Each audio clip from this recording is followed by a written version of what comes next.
welcome to the MessianTics podcast, a podcast about all things Messianic Judaism. Each episode, we will be sharing our opinions as we tackle some of the biggest issues in Messianic Judaism. Now, here's your hosts, Rabbis Eric, David, Jonathan, and Toby. Hey guys, thanks for joining us for another episode.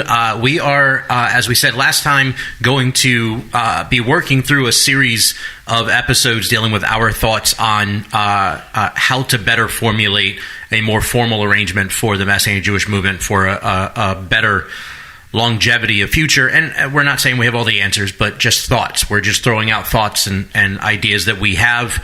And if they're helpful, awesome. If they're not, then we tried. So, but with that, we're kind of just picking up where we left off on the last episode, which is on the conversation of education. Rabbi Toby, Rabbi Jonathan brought up some really good points in dealing with education and what is or isn't required, what should be or shouldn't be required. And so we wanted to kind of flesh that out a little farther in this episode. And I'm a huge proponent for adequate education. That doesn't mean it needs to be too much education. But like we were talking off the episode after we finished up, and we were talking about how a lot of I went to a Christian college for my undergrad. It was a concentration in Messianic Jewish studies, but it was a Christian college, a Christian liberal arts school, to be honest. So at a Christian liberal arts school, in order to get my pastoral ministries degree with a concentration in Messianic Jewish studies, which realistically could have been a year and a half, 2 years max worth of classes, I also had to do a full 4-year program that included all of the math and science and education, or math, science, and history and all that other stuff that I really didn't need. Like it wasn't going to affect anything. And so I think that's kind of absurd. But one of the things that I do think is really interesting in the discussion of moving from fellowship to a more formal organization is, in a more formal organization, again, as we said last time, and Rabbi Eric brought this up, if we stop thinking about only our localized community and start thinking of the greater kingdom and the greater Messianic movement, if we are willing to financially sow into an organization like that, it could be feasibly possible to set up a rabbinic yeshiva, legitimate yeshiva program that younger leaders, younger people interested in going to become a Messianic rabbi, or people that are not younger but are interested in becoming a Messianic rabbi, feel that calling even later in life, are able to go through a kind of core curriculum that's needed for education to qualify to be a rabbi, which I think would be absolutely great. I mean, the UMJC, as Rabbi Toby said, they're this isn't a complaint about them. I think in some ways, education-wise, they've solved some problems that I think is a little lax on the other side.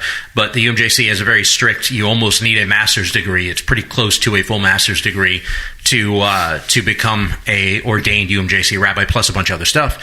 Within the IMCS, it's just a series of random yeshivot classes that you have to take, and there's not even necessarily a categorization on you need to take this kind of class, one of these and one of these and one of these. There's a little bit of that, but there's like hundreds to choose from, and you just pick and choose what's just to get it done and out the way. And it's pass fail. Yeah, exactly. And I had to, when I wrote mine, when I did my papers and sent them in, I didn't hear from anybody for the longest time. And I was like, hey, did you get my paper? And I didn't hear from anybody. So you can't check because you can't check you don't have a transcript to check. And I would get an email back saying, oh yeah, hey, Toby, got it, you passed. Yeah. I was like, okay. See, I think if we had a more formal organization, it would be relatively simple to say, okay, we have these online classes, like actual legitimate, you sit through a class one day, 2 days a week, Zoom class, whatever, certain number of assignments, whatever. And we have these 15 classes that you have to go through, or 20 classes, whatever it is, the core is the bare minimum. And there be, say 3 or 4 classes dealing solely with hermeneutics and homiletics, several classes dealing solely with the traditional liturgical service and developing a Messianic Jewish service that is respective of both tradition and contemporary concepts, several leadership development courses, like how do you deal with problems that arise in your congregation, how do you create a budget, how do you organize this, how do you handle these kinds of things, but have requirements, and then also have 4 or 5 electives that feed into that. Yeah, I'd actually like to see a 2-part structure, and I actually was sitting here thinking about the word structure and how we keep dancing around the word denomination, but I think what we're really asking for is more structure. Yeah. Whether we actually established a separate thing called the denomination or it just grew within what we have now. But I would love to see a structure that did just what you were saying, that provided a 1 or 2 year course, like an associate's degree kind of setup, where you did Hebrew and Greek, you did some overviews of the scripture, liturgy, those kind of things. But I also think it should be attached to a mentorship or a internship at a congregation or ministry structure where you got in Orthodox Judaism. When somebody you go to yeshiva and you're studying, which is a school, but you, in order to be a rabbi, you have to sit under a rabbi who then is actually the one that gives you smicha or ordination, and so I think both of those things would be together. Yes, if we could, and funding for that would come through the organization. Or even if they went to a structure like some schools do. For instance, my other son, he went through school and he prepaid for his classes, and as long as he passed the class, he got reimbursed for that class, and as long as he finished the course, he got reimbursed for all of his expenses. So that would help in some way with that, so that somebody would actually complete the course, so there wasn't money thrown good after bad. But having a course structure that was designed specifically for Messianic Jewish studies, that were courses that would actually help in the process of leadership, and then an internship that went along with it that allowed them to work out those things, walk alongside somebody, experience, going to hospitals, visiting people in prisons, going to home visitations, doing the services, doing all of the structural stuff of a congregation leadership role that would give them that value also. I think that and the thing is, I just want to go back to those, talking about those classes that the IMCS offers. The teachings are really good. I really did enjoy them, and there was some revelation in them, and there were some things that I got out of them. The problem is that, when you're talking about a situation with a student and a teacher. I taught public school for 15 years, and one of the things that they would always talk to teachers about is making sure you're giving feedback to your students. It's not that there's no onus on the students, they do the work and stuff, but the teachers also have to give feedback.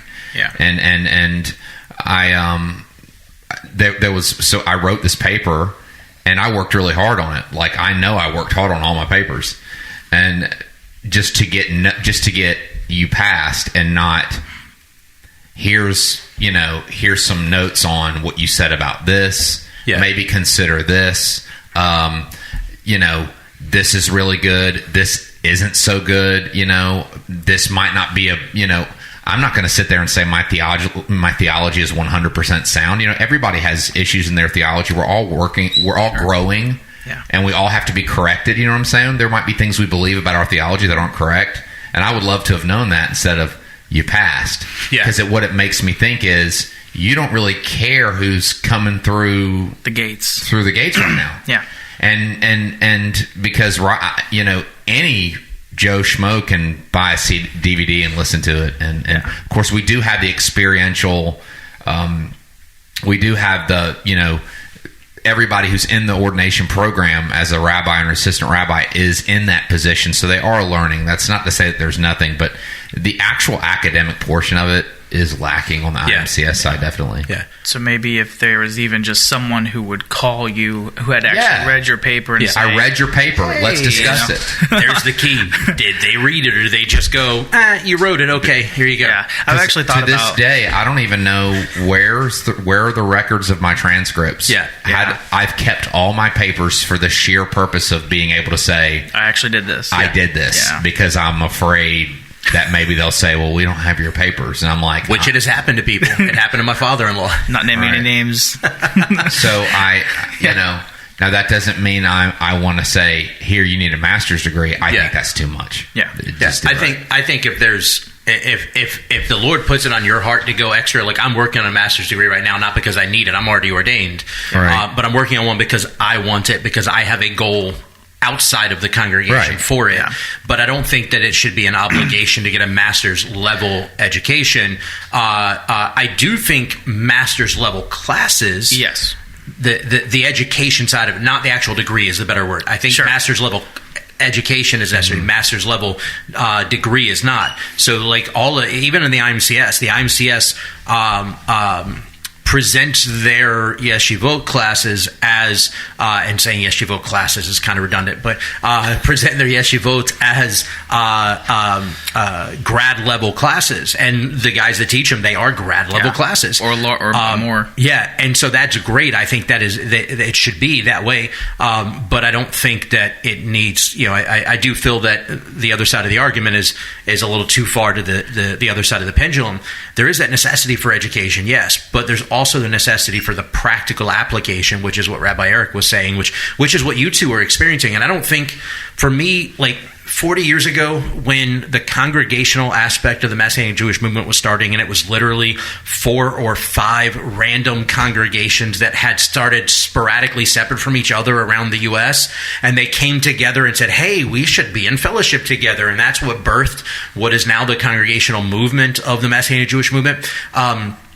That's great, and I understand that over the course of the next 10 to 20 years, it became necessary to go, okay, hey, there's another congregation in that state that's like us, let's bring them in, and there's another one in that state, let's bring them in, and now let's ordain those rabbis under this fellowship board. I understand that 40 years ago, 30 years ago, 20 years ago. But now we should be raising up leaders to start congregations, not letting people start congregations and then bringing them in once they've already done that. Like a lot of these guys that we bring into the organization have never been through our ordination process. They've never been through any of our educational classes. They may have never had any actual legitimate training in ministry. And that's not to say that it isn't, God gave you a call and you need to do this. Like that's a part of it, yes. But there is a practical side to that training that's necessary. And if we're not going to mess people, or if we don't want to mess people up more, I think those that have walked the walk and lived the life need to be sowing. And it goes back to what we said last time, that modelship of the priesthood, 30 to 50. And then after 50, you're raising up, you're educating, you're training. And I think that's where those yeshiva classes should be focused at. Yeah, our model for raising up leaders should not be tossing someone in the middle of the ocean, and then if they are able to tread water for 2 years, then we'll send a ship by to pick them up and bring them to land. It should be raising up leaders, mentoring, and building a structure for that. And some of what each of you said dealt with this accountability factor that, the students are accountable to get their work done, but are the teachers being accountable to those students? Yeah. And is there relational building? And that goes beyond just the education. For instance, my congregation here in Pensacola has been part of the IMCS for almost 25 years, I believe it is. And not once in that 25 years has the regional leader of our organization attended our congregation or dropped by to visit or checked on us, or now check on us by email or by phone, but actually shown up. Nobody in my congregation, if they didn't go to the Southeast Regional, would know who our regional director was, because they've never been here. Now the reason that's important is, for instance, we just had last year a leader pass away at one of the congregations I'm on the board of. Now, that congregation knows me because I've been there. I've been there to fellowship. I've been there to speak. There's a relationship built. So when that leader passed and I was brought in with the leadership team to help set up a plan for a go-forward strategy, they knew who I was. They had a relationship with me and with the other people involved, so that they didn't push back like, who is this that's going to come tell us what to do?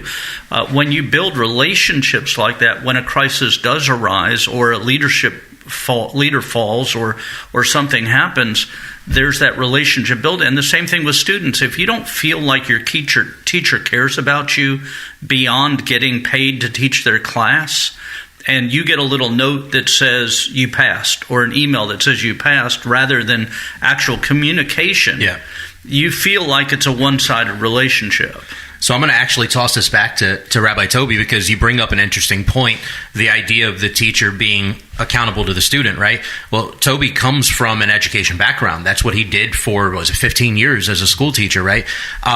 Would the way that you feel like your classes were handled have ever flown in the school system?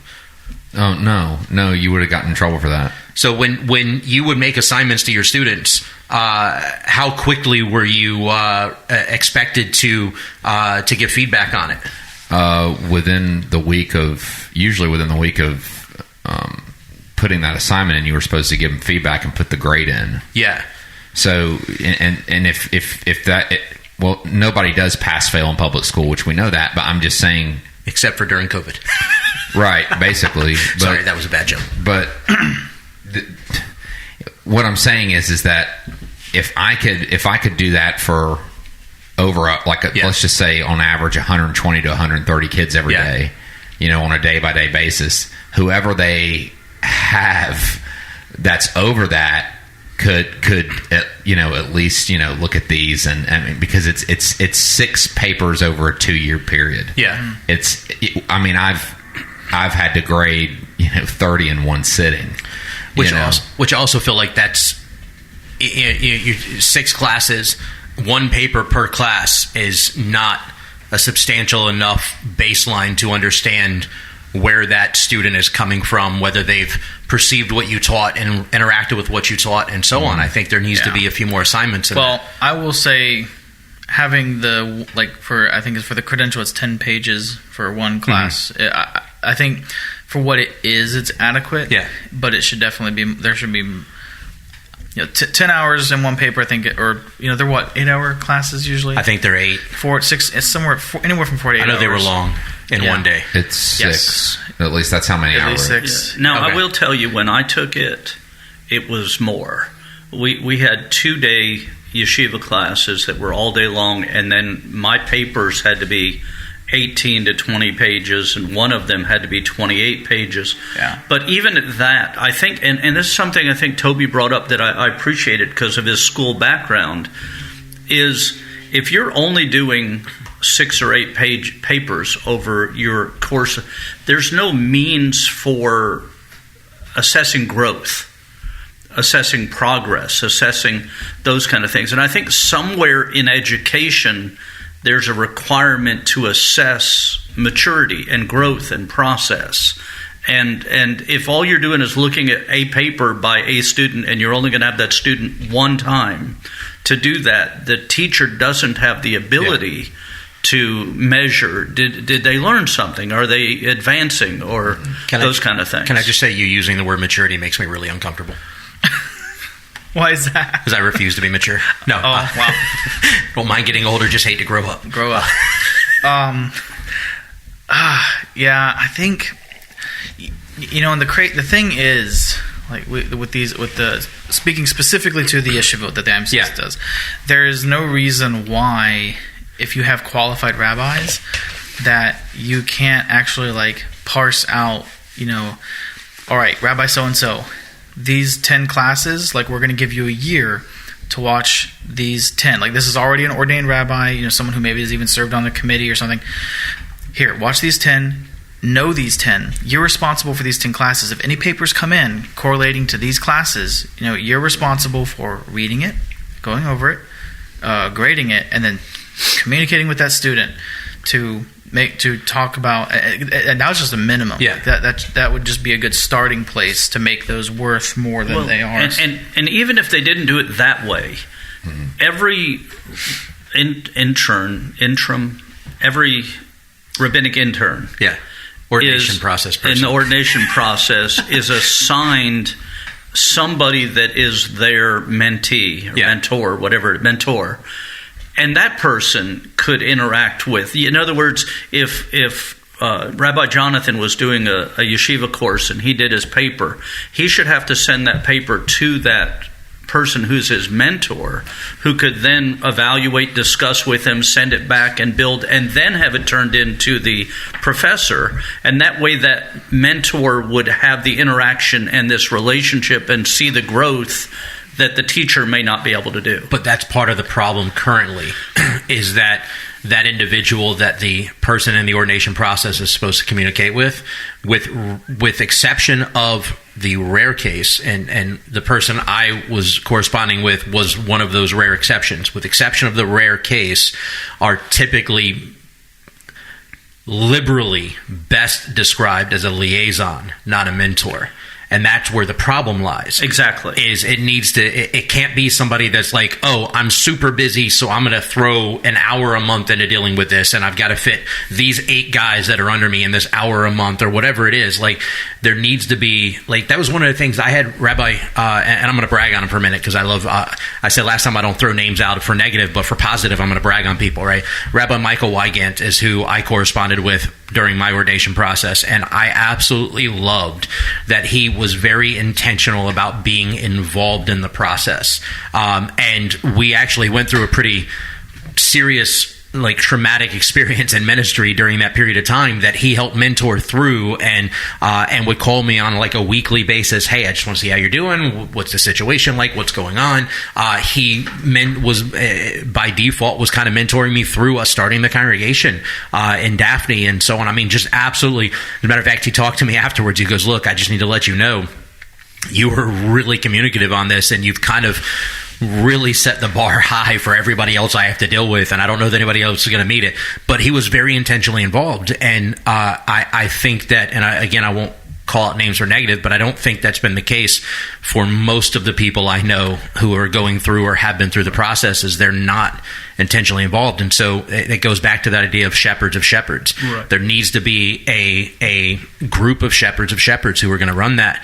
I like the idea you suggested about, those Rabbi Jonathan, about those rabbis who are ordained being assigned a certain number of classes or topics or whatever to grade and correspond on, except that, at least currently, I don't know that an overwhelming majority of our rabbis are qualified to do that from an educational background. That's not to say that they aren't qualified, knowledge, experience, etc. But it's one thing to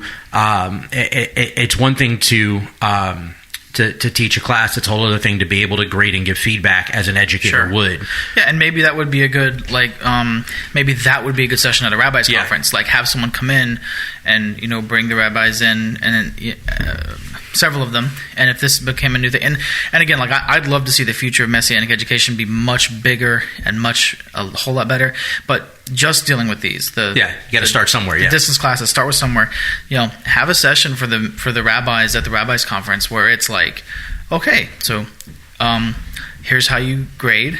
Here's what you look for, and it doesn't have to be like every super specific thing. Like, for example, they can say things like, by the way, if you're not good at copy editing, like, here's where you go learn that. Here's an online thing where you can learn how to copy edit, because or here's a website you can copy paste in and it'll do most of it. Or it'll do it for you. Well, and I think part of education is, like, if you're going to be writing or working with writing, you actually have to know the grammar. Like, that's part of the tool. Yeah. Again, this is something that I think that if someone is going to volunteer to be the mentor, to be the regional or area representative to oversee, that they should have a maximum amount of people that they're going to work with, but that they could be that person that interacted on the papers with the rabbinic intern and go back. I can tell you from my experience, and I'm not going to mention who my person was when I went through the ordination program, but his requirement for communication was send me an email every month that says I'm still alive.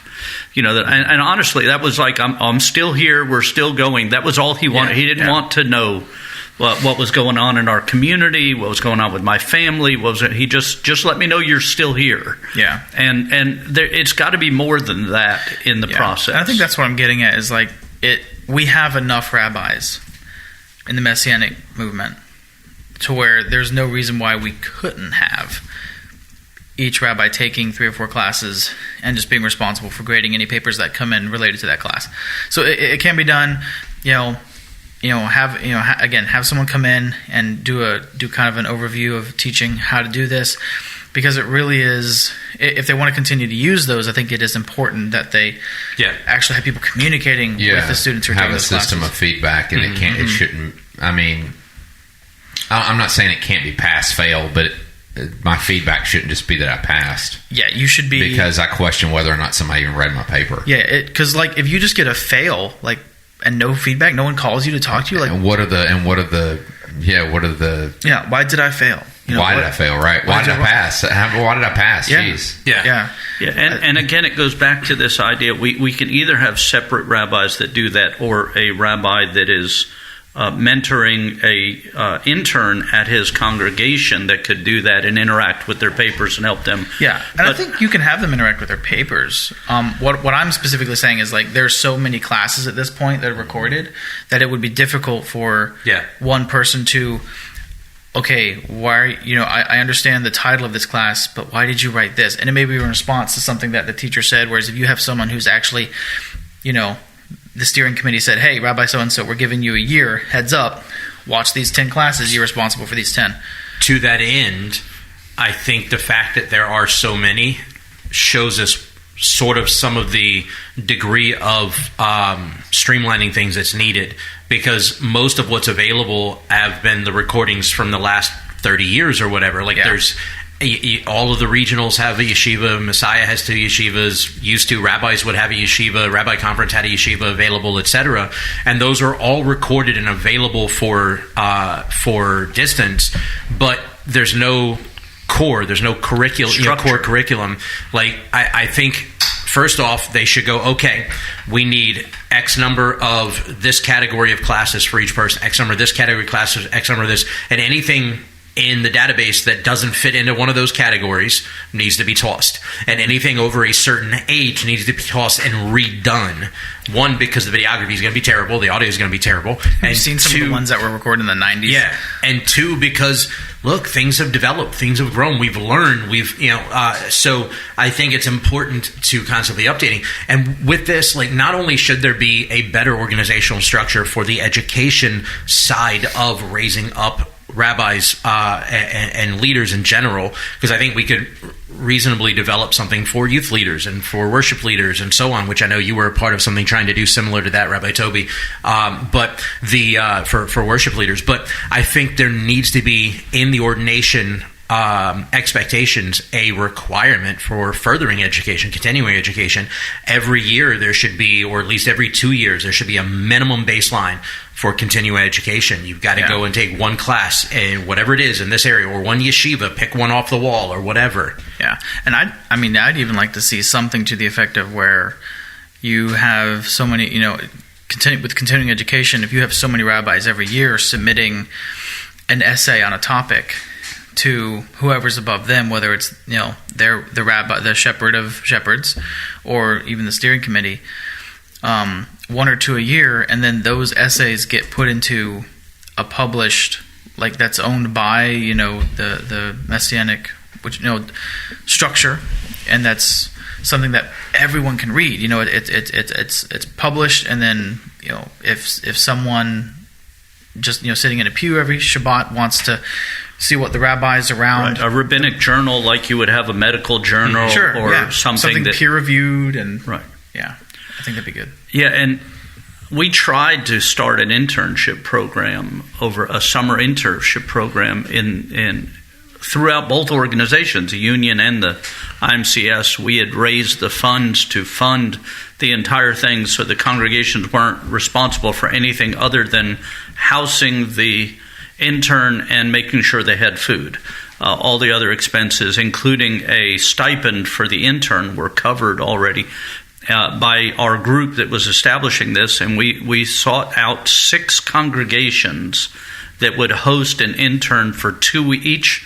Each congregation would have to host 2 interns over a summer, and we could not find 6 congregations to start the pilot program that would be willing to house an intern for 2 weeks over the summer, for a 1 month, where they would have 2 weeks of one intern, 2 weeks of another, so that 6 interns would have the opportunity to visit 6 different congregations. Yeah, or 2 interns would each have opportunity to go to different congregations. So they would experience, for instance, our congregation is going to be structured a little different than Rabbi David's, and so on for the other congregations. They would see how the rabbis do, mirror them through the week so they could see how they plan, what their schedule is, what their organization structure is, so that they would see hands-on what Messianic ministry actually is outside of a classroom. And we couldn't get 6 congregations to volunteer to host that. So part of the problem that I see with what we're talking about is that sometimes we need to get the leaders to get behind this stuff, even if it's not going to necessarily benefit their congregation. It benefits the movement as a whole. Yeah. And so when we talk about internships, when we talk about education, when we talk about rabbis grading papers or interacting and stuff, there's some kind of switch that's going to have to click in the minds of those in our movement, whether it becomes from a fellowship to a denomination, but the structural change of saying, I'm doing this because the movement is going to benefit rather than I'm doing this because my congregation necessarily will. Yeah, and that's the weakness of the fellowship, or one of the weaknesses of the fellowship model is, with that, you're like asking, and in some cases practically begging people to get on board with, helping to move the movement further along, whereas in a denominational model, it's more, by the way, you are expected this summer to host an intern or whatever, and the steering committee or council, whatever above that, has the authority to say, do this, and you have to do it, because if you don't, then there are ramifications for that. But and that's one of the things is that there's people talk about future, people talk about moving forward, but then when it comes to actually getting that question, they get that phone call saying, hey, you gave a great speech this last rabbis conference on the future of the Messianic movement, the future of training up new young leaders. I have here's the thing: it's funded, we have the money. We just need you to host a student. And they're like, and that's where the weakness of the fellowship model. One of the weaknesses definitely comes through, because you can get out of expectations. Whereas in the book of Acts and in many of the books of the Brit Chadashah, like when Paul or Peter or the council laid down expectations, those expectations were expected to be met or else. So I think that, too, with looking at the other end of it, a big problem that I see with being so heavy-handed on the education is, I'm not saying that everybody who comes out of an educational program, whether it's a master's degree or even a doctorate, that they come out like holy and pious, because education doesn't do that for you. The Holy Spirit does, the Lord does. But there is this air of like, if you don't go down this path of education, you will not be addressed as a rabbi. And I think that's insulting.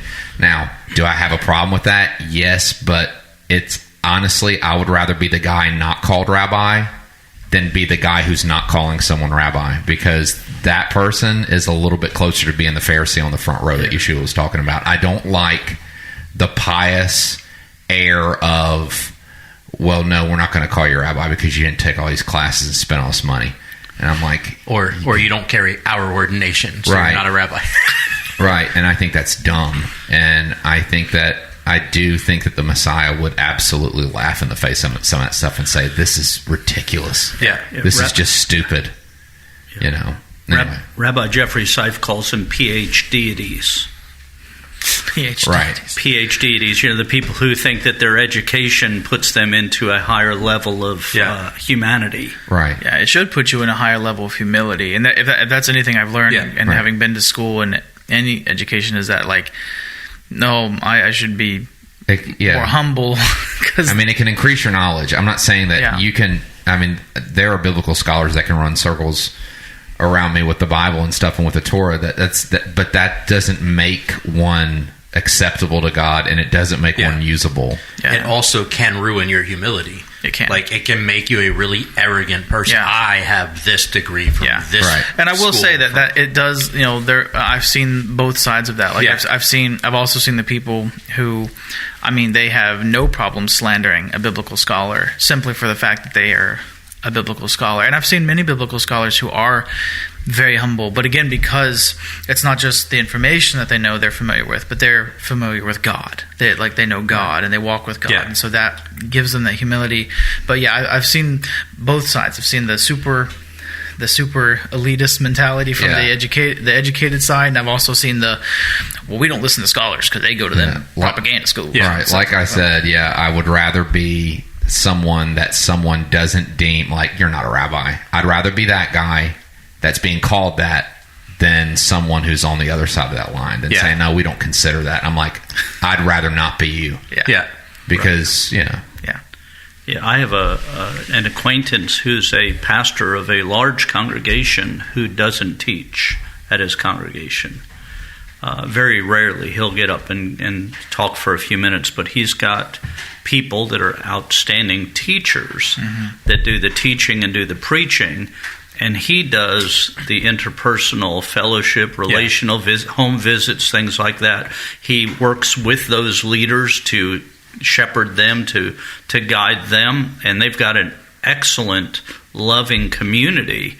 But he doesn't have all the degrees and all that. He's got people around him that are educated and taught and went through schools and all. But he's shepherding and loving his people. And then he's got other people that do the things that we would typically say, man, he's a good pastor because he's a great teacher, or because he's wrote this many books, or he did this stuff, when the reality is a great pastor is a shepherd that shepherds his flock. Now, again, that doesn't mean that I'm saying that nobody should be a pastor that teaches or has, but as Toby's talking about, he's really talking about the heart of the leader. Yeah. And, are we really about serving? Yeshua took his outer garments off and washed his disciples' feet. That's leadership. Yeah. Regardless of education or that. And of course, I'm not saying Yeshua wasn't educated. He wrote the book. So, but I'm just saying it's important that we don't lose these things in the process. Yeah. So we're all for education and promoting solid education, good education, but not at the expense of humility. And I think Toby made a great point about that. Yeah. Yeah. Anything else? I have a couple more things in my mind. I'm back to kind of with the education thing. People we do kind of we note that the apostles were not of men of letters, as Yeshua is accused of being, but when you walk literally in the dust of God for several years, I think you're qualified above and beyond to understand what it is you're supposed to be teaching, which is the words of your rabbi, and we follow after the rabbi of rabbis. We follow after the teacher of teachers. So, education should be important to us, at least in that sense. And again, doesn't mean you're getting degrees, but it means you are sitting at the feet of someone. You are learning, his words and walking after him. Both Yeshua and the rabbi that you get to sit under. And I brought it up last episode.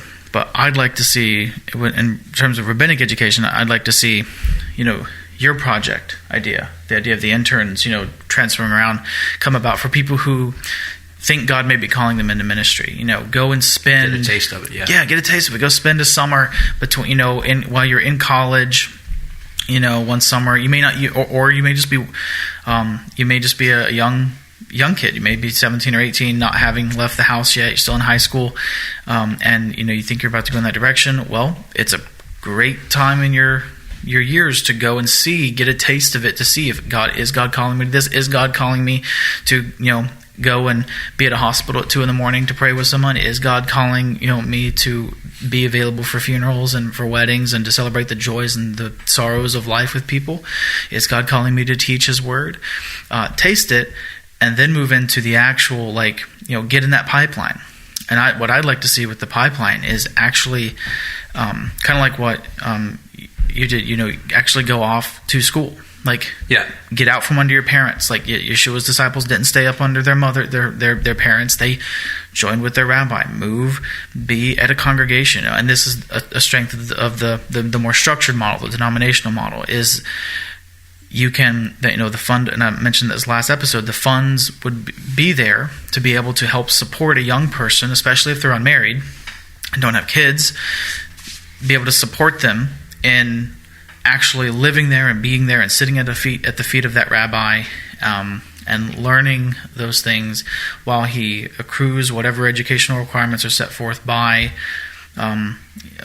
whatever leadership, whether it's a council or or whatever, and able to do that for, even if it's just a couple years, that's a lot, especially for a 19, 20-year-old person. And then by the end of, you get through that, and you get ordained, like, you've actually done discipleship. You've sat at the feet of a rabbi. You've walked in the dust of a rabbi.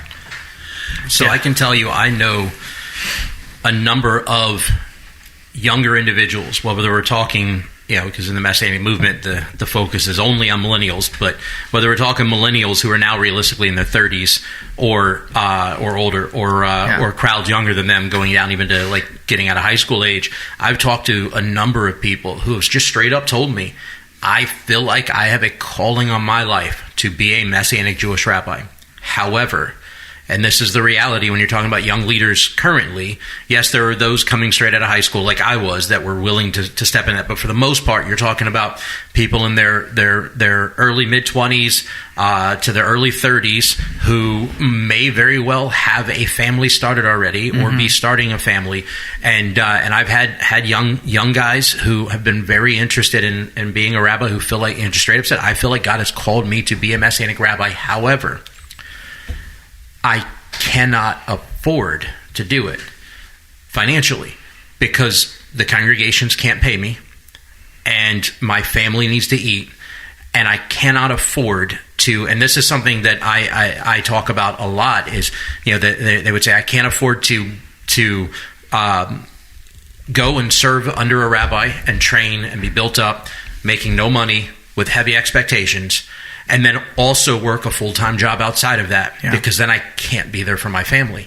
And that's the reality of it, is, and we've talked about it on this the show before, is when you're in ministry, especially congregational ministry, when you're in ministry, it is a full-time job, whether you like it or not. This is why Paul says the worker is worth his wages, right? When you're in ministry, no matter what, it is absolutely a full-time gig. You are dedicated to that. Rabbi Jonathan brought up the 2 a.m. hospital visits, the births, the deaths, the funerals, the planning for events and services, the navigating marriage crises and family crises and all of these kinds of things.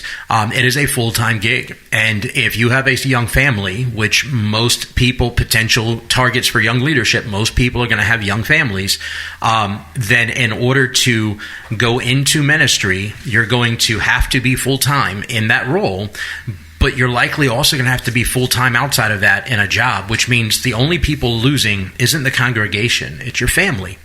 And if your family is losing out, then you've got, Paul makes it very clear, you got to take care of your household first before you can sow into the community, right? They need to look at your household as the example of your shepherding.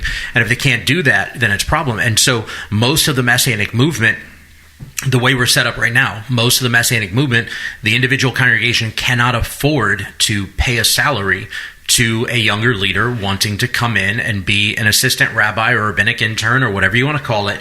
They're not able to afford that. And there's no infrastructure set up on the grander scale in the fellowship model or whatever else. There's no infrastructure set up for the organizations, the congregational organizations, to be able to assist in that.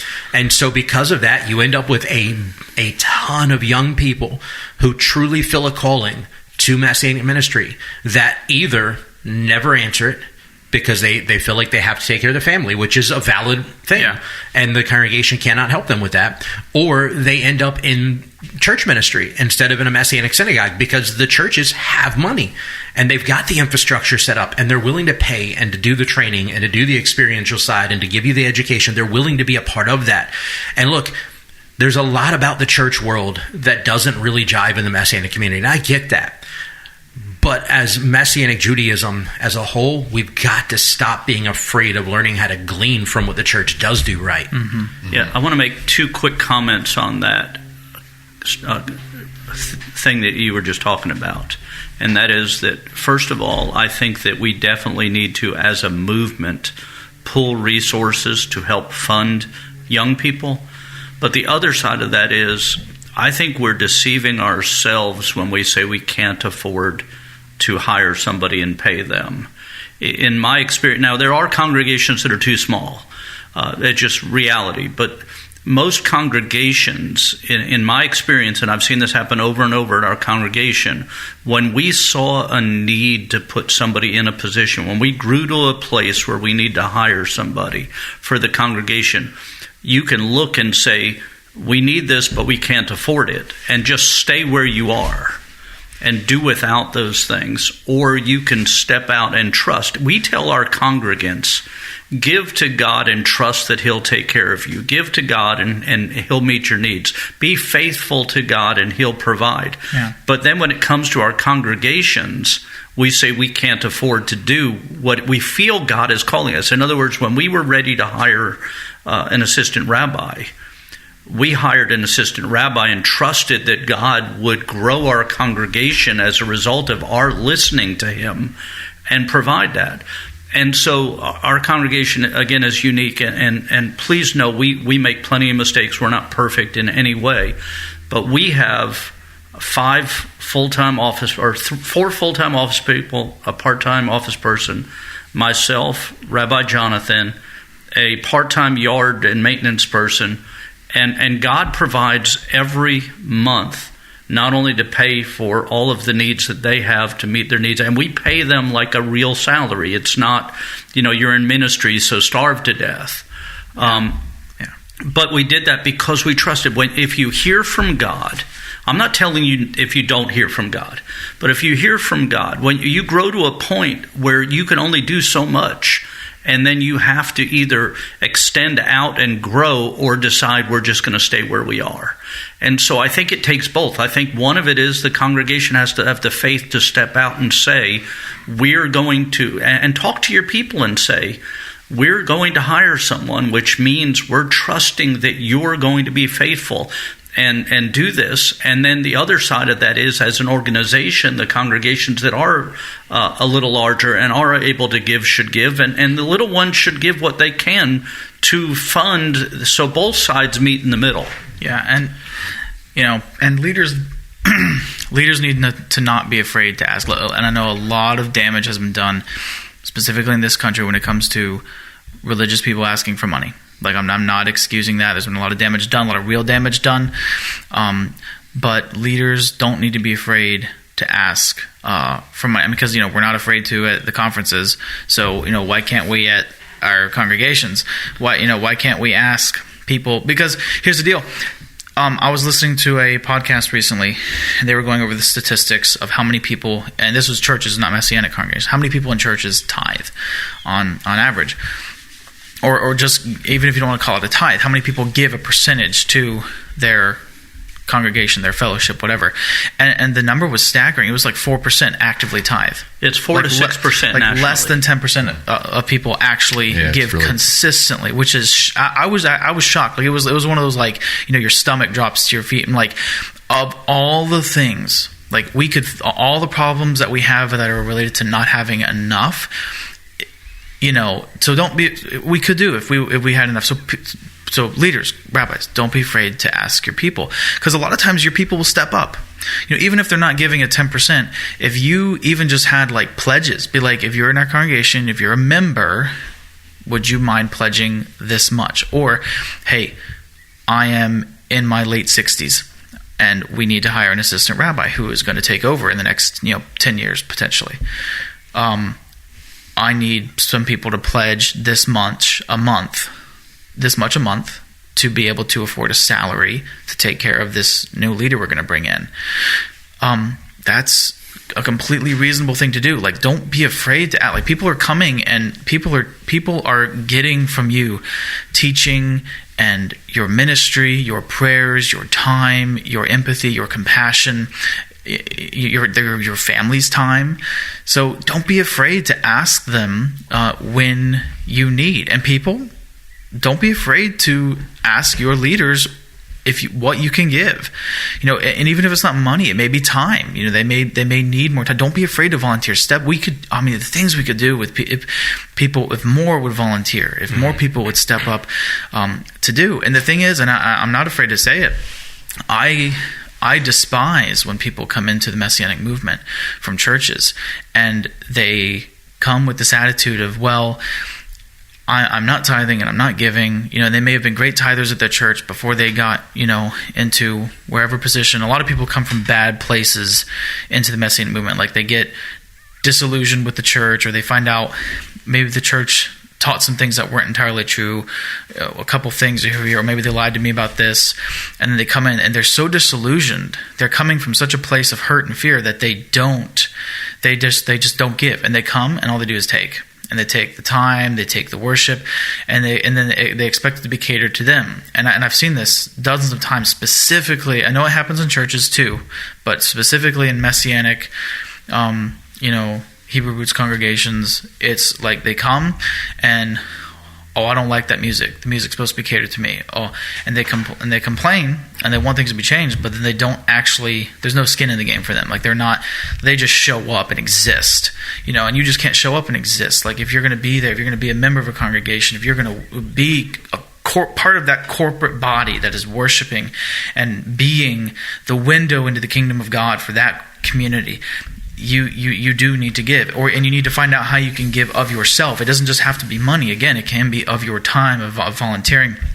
So, but don't be afraid to ask leaders. Yep. So as we're getting ready to wrap up, I want to ask Rabbi Toby and Rabbi Jonathan one question, give them time to respond to it. And that is this: both of you are in the educational process right now to become ordained. If there was one thing that the Messianic movement, that the IMCS, or even our congregations individually could do to make that process easier, to help you to do something, what would that one thing be? And you guys think about it for just a second. And I'm saying this because some of the people listening right now that will listen to this may be somebody who's looking for an opportunity to do something. And giving, because you guys, I'm not in that place. Rabbi David's not in that place, but you guys are both in that place, and we're talking about it on this episode. So if there's one thing that the organization that regionally could be done, or nationally, or whatever, to help you with your process, what would that one thing be? You mean like the current process I'm in now? The process you're in right now, because other people are going to be in that place. And if we know how we can help you, that means we're prepared to help someone that steps into that place in the future, if that makes sense. Mm-hmm. Yeah, I think I answered this. I answered a similar question last episode, I think. And that's, mine would be, there needs to be a system set up, a structure where people, especially young people, but like David said, people also with families can be supported and are able to live and eat and be sheltered, and can be brought to a community if they're not already living there, to sit at the feet of the rabbi there and to follow him. Right, but in your case, you've got most of that. So yeah, I do. So I'm asking specifically, in my case, specifically to you, what one thing could the organization, could Messianic Judaism, could people do to make your situation? Because both of you are in similar but different situations in the process. I wish there was an option when it comes to the as we currently sit with the yeshivot. I wish there was an option to only do live yeshiva classes. So I wish they would offer more at the conferences. So, and not just because I know Messiah offers at least 2 usually a week, but if they could offer at the regional ones more, so that, for example, I would be totally cool if I'm in the pipeline of ordination. I will give up going to the different sessions. I will give up like a lot of the social time that you get during the day to take a class a day. And that's 3 classes. Like you can knock out 3 classes. Now that would be a lot. That'd be intense. But I would rather have that where I can engage relationally with that rabbi or teacher or professor teaching there at the thing, get my questions answered live in real time before I engage in writing whatever paper is required of me for that class. An easy way to do that would simply be, rather than, you can provide them at the conference also, but also provide them throughout the year, maybe on a quarterly basis as a online, like a GoToMeeting or Zoom or whatever style class, but you do it 3 hours at a time. Do a 3-hour session, and then the next week a 3-hour session or whatever over 2 or 3 weeks instead of all in once, and then you've got the time to converse. But yeah, that's a great idea. I just think more regular and deliberate and reliable communication, I guess, with your mentor. That's probably all I would say. That would make something easier. Okay. Or the regional director, I guess, maybe. Yeah, again, so kind of dealing with what we've talked about is relational connection. And part of that, even with this live class, is this relational connection and a more structured educational plan and internship plan seems to be what you guys are both saying would be helpful in the process. Well, with that, we appreciate you joining us for this episode. As we've said a few times now, this is going to be a series of conversations that we have, not specifically on education, but as we ourselves kind of work through what we would like to see or what we think would be beneficial for the Messianic Jewish movement in out of going from a fellowship model to more of a structured model, or even better structuring the fellowship model if that's what's deemed the best option. But just some ideas we have at how we could better develop the Messianic Jewish movement for a legitimate longevity of existence and purpose and fulfilling our greater calling. So thank you for joining us. We will see you next time. Shalom. Thank you for listening to the MessianTics podcast. Make sure to subscribe so you can be notified every time we drop a new episode. And be sure to follow and interact with us on social media at MessianTics Podcast.